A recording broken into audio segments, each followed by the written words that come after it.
Money was damn tight. I worked when I could find work and always send home what I could for the boys, making sure I never left a return address. All I need is someone who can manage 4 people and not rip me off. Is that asking too much? I heard a guy say while bitching to his friend. I was tending bar down in Key West. I've fired 4 guys in a year and I'm on my way to get rid of number 5. It's not like I'm paying them peanuts, but everyone just had to have their hands in the till and I'm tired of it.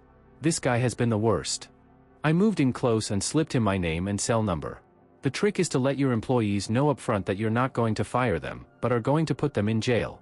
Also, make sure you're paying them more than they could make anywhere else, that is within reason. If they like their job, they're not going to do anything to lose it.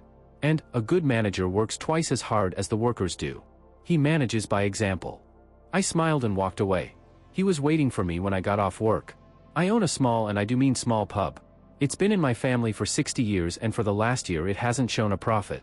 If you want a shot at running it, be my guest. Because, if you can't turn it around, I'm going to sell it. I can't afford to lose any more money. We shook hands and walked the 3 blocks to his pub. He was wrong, it wasn't small, it was tiny. They had just closed up. 2 people work inside and 1 outside. I carry only Bud and Miller Lite. I've got 4 outside tables and am open from 11 o'clock until 1 a.m. Beer coolers, a window air conditioner, a laptop computer, a cash register and an in-the-floor safe is all it consisted of. Be here at 10 o'clock tomorrow and I'll introduce you to the first shift and we can start your training. The hours were long and I found out the second week that 2 employees were stealing. The next morning when they came into work, the police were waiting for them. They begged me, but I just waved goodbye as they were carted away. Anyone else want to steal from me? Things got better. I hired 3 new people and used a floater so we were never short-handed.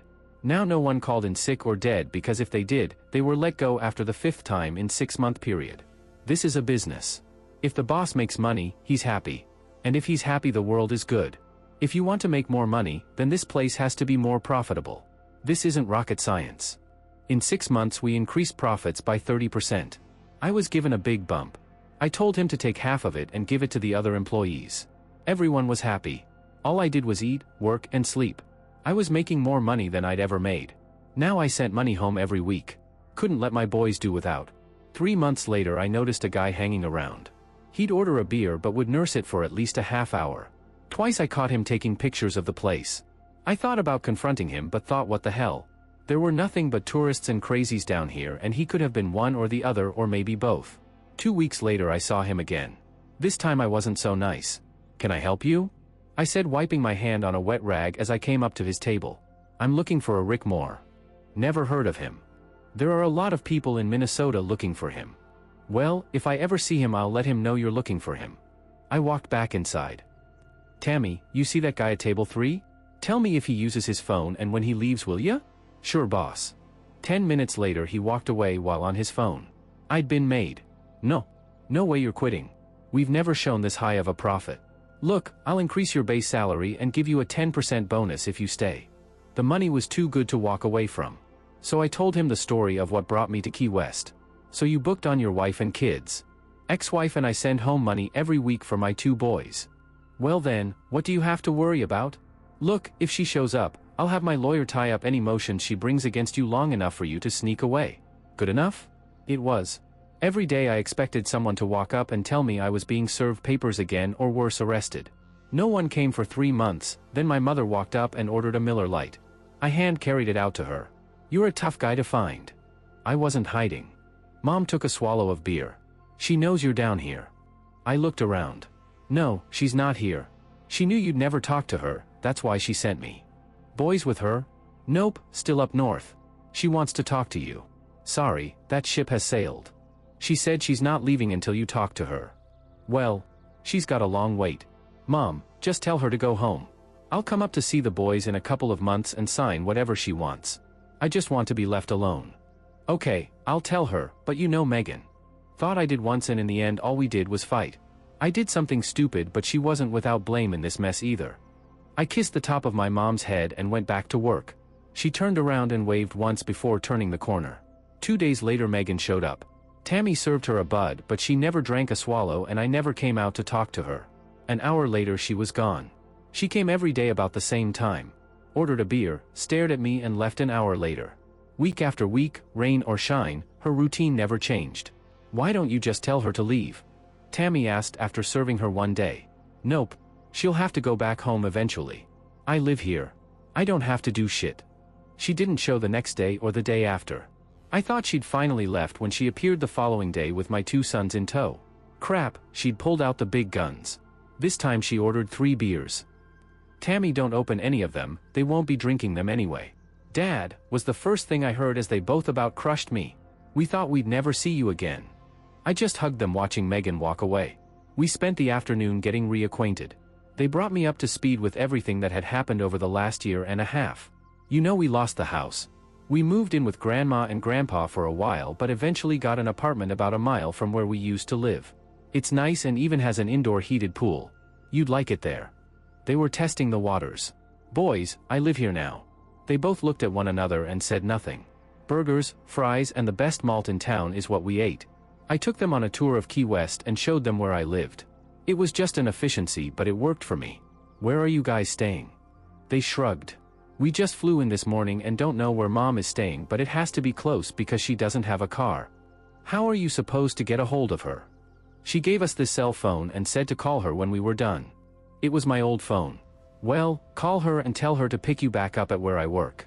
Can't we stay with you today? If you're going to be here tomorrow we can spend the day together, but I'll have to make arrangements for someone to work for me. I heard please, and what could I say? Megan was waiting for us when we got back. The boys hugged me like it was the last time they'd ever see me again. Come on boys, we got to go, Megan said, not even looking at me. I'd eventually have to talk to her and work out a few things, but I wasn't looking forward to that. The boys showed up right on time. I had a big day planned. They were hungry, what boys aren't? After breakfast we walked the streets, I bought them some stupid tourist shirts and headed out in my truck to a friend's place. In Minnesota you don't do much snorkeling. They both took to it immediately. I had bought them some cheap underwater cameras and they had the time of their lives. When are you coming back home? They asked. Boys, this is my home now. You live with your mother up north and I'm down here. Your mother and I aren't married anymore. How come? Some things happened and afterwards we couldn't get along with each other. Like when you were always sleeping on the couch, they asked. Yup, but it went further than that. I didn't want to get into it with them. Let's just say Mom decided she didn't want to be married to me anymore. But Dad, she always says that she wishes you never left. I know she misses you. I changed the subject. It was a wonderful afternoon. I'd missed my boys and this time when they left I was the one to hang on a bit longer. The boys came back every other day for a week. Looks like they were taking their summer vacation visiting me. Megan never said a word. She didn't scowl at me, but didn't look none too friendly. About the 5th day I finally said something. Aren't you going to say anything? I don't talk to losers who abandon their families. If I remember correctly, you served papers on me. And your point? You F up, I overreacted and you snuck away with your tail tucked between your legs. For a while I thought you were dead. I spent most of what I had looking for your sorry ass and here, she handed me a check. I'd rather starve than take your pity money. It was check for 12 grand. This money is for the boys. The boys don't need your damn money. Then need a father. Even if it's a loser like yourself. I'm not AF loser. Couldn't tell it by me. She started walking away. Megan, I'm glad to be rid of you. At least now you can F to your heart's content. Had any long you know what lately? She turned and gave me a look that would freeze water. Just for the record, we're not divorced and I didn't cheat on you before and haven't yet. Can you say the same? She turned and didn't stop this time even when I yelled back at her. Okay Mom, what's going on? I'd talk with Dad but he never knew shit. It was always, ask your mother. So I was. What do you mean? Am I divorced or not? And, no bullshit this time. No, you're not. You and Megan are still married. Heck. Why? She served papers on me, I read them. Well, that was her father's idea. He felt that since you were addicted to drugs and alcohol, he needed to protect Megan's interest. I wasn't addicted to anything and I'm still not. Well, you couldn't tell Henry that and like I said, your actions didn't reflect that you wanted Megan and the kids back. That's bull sh and you know it. Well, after your father and he sat down they came to an agreement and Megan was the one to cancel the divorce papers. But, you were already gone and after paying someone to look for you for 6 months she ran out of money. That's when your father took over. Like it or not, you know your dad doesn't like anything left unfinished. When I got back I told him what we did and didn't talk about. That's when he gave Megan the money to come down to talk to you. Dad paid? What do you think? Megan has no extra money. After your warm reception, she figured it was over and decided to let you see the kids one more time. What do you mean one more time? Just what I said. She plans on divorcing you and moving away with them. She can't do that. Oh, yes she can. You left. That's abandonment. She's going to get sole custody and now you're going to have to find her. And, don't rely on her parents or us to track her down for you. You had your chance to talk to her but blew it again. Shit. Exactly. You're screwed now. Don't worry though. Megan is a great mother. You know I sent her money for the boys. Yeah, and she didn't take it. She didn't want your money. She wanted a second chance and we both know you blew that. I had to find her but that didn't work so well. She didn't have a car but most people who lived down here didn't. I checked every rental place and finally found out where they'd stayed. The key word was stayed as in past tense. They'd checked out that morning. A cab to the airport didn't help either as she and the boys had left 35 minutes ago. Mom, when she gets back, tell her I want to talk to her. Tell her I'm sorry for being such an ass. Sorry hon, you're on your own now, she said as she hung up. My own mother hung up on me. Shit. I was saying that a lot lately. I spent the next 24 hours thinking about what I wanted and what to do. She'd made the effort and I'd shut her down. She'd pushed the envelope and then I'd taken that envelope and ripped it to shreds and then left. I wondered if she was seeing anyone. I wasn't. Hell, I didn't have the time to breathe, much less get into a relationship. Heck, I'd done it again. I thought she might give me a call when she got back but she didn't. I called her cell. I'm sorry, that number is no longer in service. Heck. I called Mom, she didn't pick up. Then I called Dad, he didn't either. Her parents were nice to me but like before told me that I had a wife and 2 sons and if I didn't want them it was my loss. I had to go into work. And spent the rest of the day thinking about what I wanted. Sometimes life sucks. That night I went back to my place and for once didn't drink a drop. I'd shown her, she in turn had shown me, and now I'd taken it to the next level. The only question I needed an answer to was what I wanted going forward. I thought I'd been happy down here, or was I kidding myself? People don't live in Key West, they exist because everything costs 3 times as much down here. I really didn't have much of a life but I also didn't have to answer to anyone except the guy who owned the bar. I slept on it and woke up the next morning still wondering what I wanted. It took 2 more days to finally make up my mind.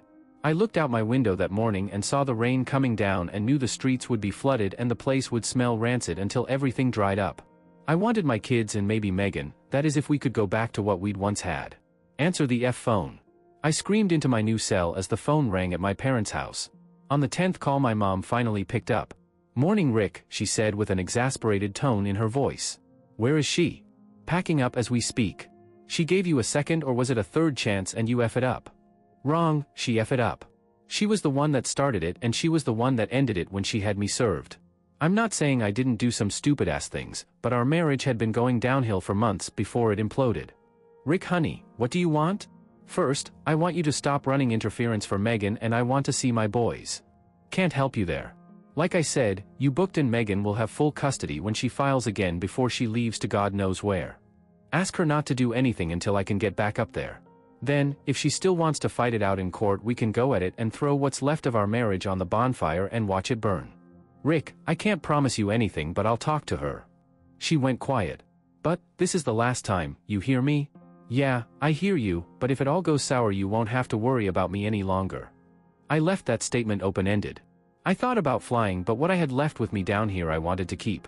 So, I loaded all my earthly possessions, filled up my tank with gas and got ready for my return trip. On my way out of town I hit the bank, cashed the 12 grand check, and emptied my savings account.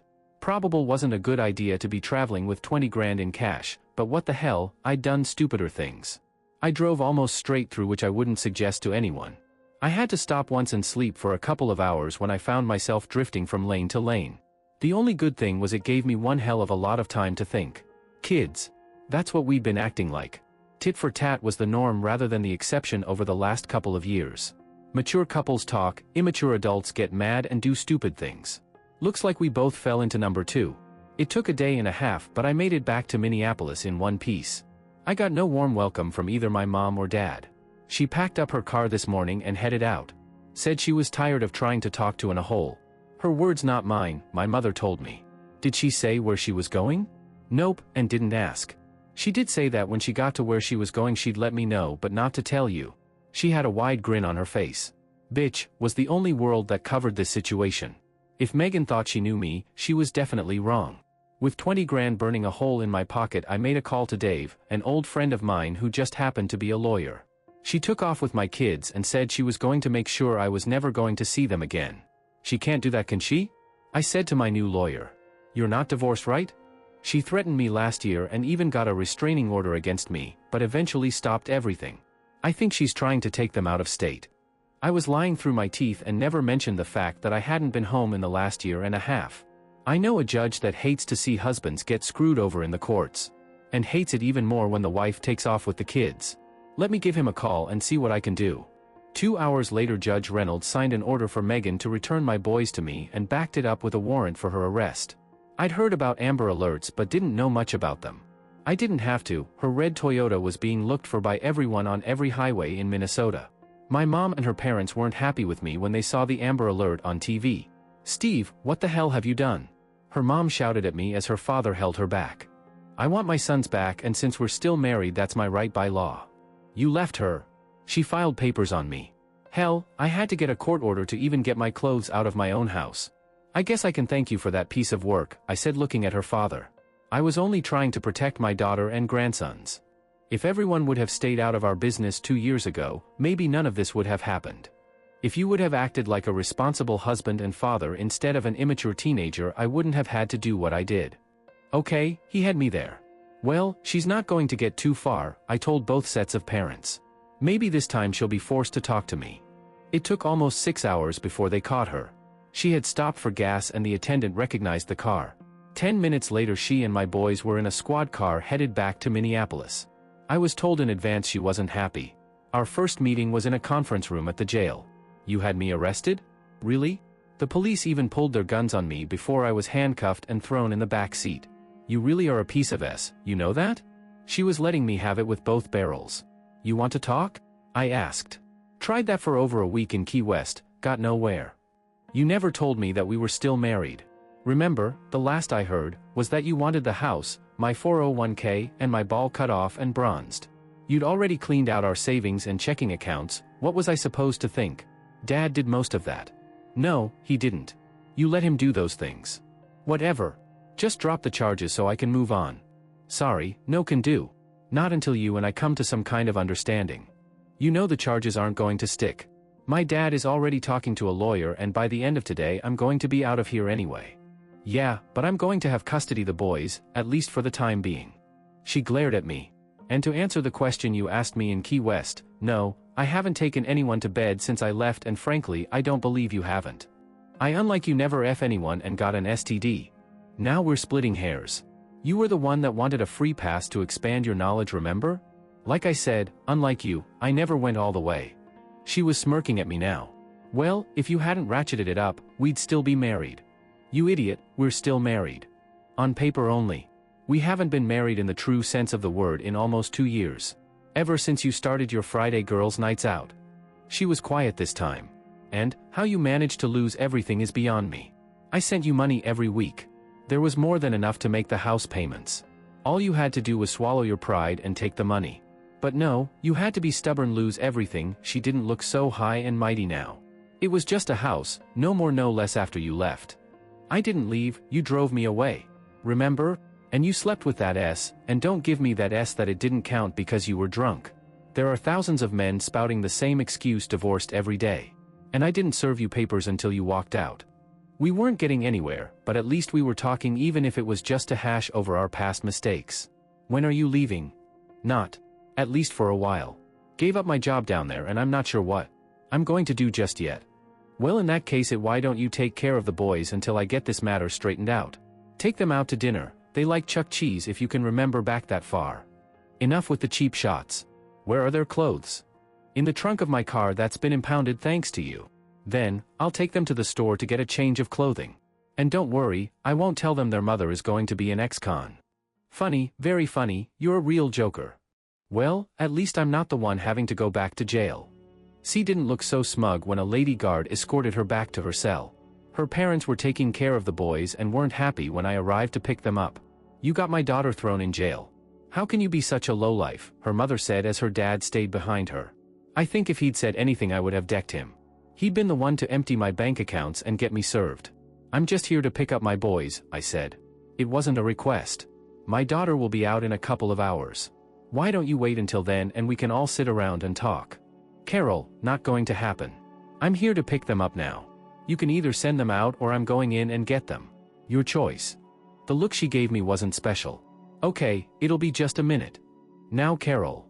They came running out and flew into my arms. Dad, you should have seen it. They had the sirens going and even had a roadblock. They cuffed Mom when she started yelling at them. Can we go get her now? Maybe after we have dinner. You guys hungry? Stupid question.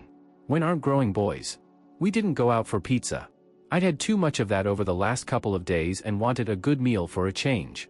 We ended up at Longhorn Steakhouse. They talked nonstop telling me that Mom and them were going to live in Chicago with a friend of hers. And that they were going to get a puppy as soon as they found a place to live. Dad, you could come too. I know Mom would like that.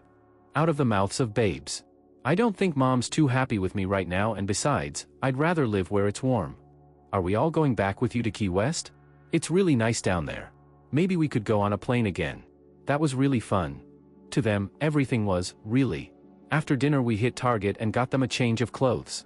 It had been a long time since I'd taken them shopping, and now I remembered why. They were all over the place, running around and grabbing for everything they even thought they might like. An hour later we walked out with 2 outfits each. They couldn't decide on which one they liked the best. Mom wanted us to spend the night with her, but as soon as I entered the house I felt the tension, especially from my dad. When he started in on me with, "A good father doesn't run away from his responsibilities," I told my mother I'd maybe see them tomorrow. The boys loved the indoor pool at the Holiday Inn. They wore shorts and I had a pair of cutoffs that worked. We ordered ice cream from room service and by 8:30 they were in bed half asleep while I watched something on the tube. Let me rephrase that, the TV was on, but I wasn't watching it. My mind was on what was going to happen tomorrow. I knew I'd been found out and David wasn't happy about being played. The judge though was fine with what I'd done. If more husbands took an active role in their son's upbringing, my job wouldn't be so damn hard. My cell vibrated in my pocket. The caller came up unknown. I answered it but said nothing. "I know you're there," Megan said. "If you're wondering, your mom gave me your number." I said nothing. "Are you going to say anything or do you just want to hear why I called?" "What do you want, Megan?" I said in a frustrated tone of voice, not wanting to get into it tonight. "Thanks for dropping all the fake charges, but you still owe me for 2 days storage at the impound lot. They said they need $250 in cash before they'll release my car. Since you are responsible, you can pay it." Still I said nothing, not out of spite, I just didn't know what to say to her. "I'll pick you up after breakfast and drive you there. You can talk. Will wonders never cease?" Enough of the sarcasm, Megan. I'm tired and it's been a long day. Can I say goodnight to my boys? They're already asleep and I'm not going to wake them because if I do, it'll take me forever to get them back to sleep. Well, at least you remember some of what you learned being a parent. It wasn't the kids that were the problem between us. It was us that was the problem. I wish to God I'd never said anything about our life all those years ago. If I hadn't, maybe we'd still be together instead of getting ready to be divorced, I said softly, being careful not to wake the boys. Now she was the one that was quiet. If it's any consolation, I'm sorry I F up. I guess it was just me being an uncaring ass and wanting to pay you back for what I thought was you stepping out on me, I finished with. Rick. Megan, you don't have to say it, I already know you don't love me anymore. Don't worry, I won't put you on the spot and force you to lie about it anymore. There's been too much of that these past years. Tomorrow we'll split up what's left and go our separate ways. I do have one request though, I want to be in the boys' lives. I hear you're going to Chicago, so just let me know where you end up and I'll do the same. You leaving Minneapolis again? Yup, and for the last time. Too many memories here, both good and bad. I'll pick you up at your mom's after I feed the boys. See you tomorrow, I said, disconnecting the call. Life sucks sometimes. We ate breakfast at Perkins. I told the boys they could order whatever they wanted, and they did. There was enough food for 2 more adults. I wonder if they had doggy bags? The boys rushed to Megan and were talking a mile a minute when I pulled up to her parents' house. I could see the evil eye her mother gave me from the street, and her dad was thankfully making himself scarce. Megan looked good. She looked much better in shorts and a tank top than the orange jumpsuit she'd wore yesterday. You ready to go? I asked. Just a second, she said as she told both boys to be good for their grandmother and that she'd see them later in the afternoon. Then she jumped into my truck. Ready? She asked. Yup, just where is the impound lot anyway? Over on 3rd Avenue. You got the cash? I tapped my pocket. Good, I'll be glad to get my car out of that hellhole. It was a quiet 15-minute drive to Ace Towing's impound lot. The office was nothing more than a damn trailer, and an old one at that. After paying the storage fee and an additional handling charge, a young kid took us to her car. The trunk lock was broken. Son of a b, Megan said, lifting the lid. All the electronics were gone. I grabbed the greaseball who'd walked us to her car. Okay, I said with my hands around his throat. You've got 10 seconds to make everything reappear, or you're going to see what hell looks like in 15. I squeezed and he started to turn blue. He motioned for me to stop. It wasn't me, it was Carl. He strips most of the cars we tow in. Show me where her stuff is, and if anything is missing, it'll be your ass, not his. Rick, maybe we should just go, Megan said. Get in your car and get the hell out of here. Call the police and explain to them what we've found and tell them to come a-running. She nodded and got in her car and started it up. Just be careful. I planned to. The room was filled with everything you could imagine: electrons, guns, tons of clothing, and even paintings. I released the young kid and he raced out the door. Less than 3 minutes later, Carl walked through the door. Looks like we've got a little problem, he said with a way too cocky smile. Then he pulled Megan into the room. F was the only word I could think of. He was holding what looked like a snub-nosed .38. I had to be no more than 25 feet in front of him. Even the worst shot in the world couldn't miss. Megan was about 5 feet in front of him, and I knew I had only one chance, because if I failed we most likely wouldn't see tomorrow. I think Carl read my mind. Move away from the table, friend, and no one will get hurt, he said, motioning with his gun. I looked at the table next to me that was piled high with handguns, rifles, and shotguns. Which one could be loaded? I only had one shot at this. That's when I laughed out loud at what I just said to myself. In 5 seconds I was either going to shoot Carl or he me. 50-50 wasn't great odds when you were gambling with your life. The 9mm Glock looked like my best shot, enough already with the play on words, just do it, I thought as I leaped for the gun and at the same time yelling for Megan to hit the floor. The gun was loaded.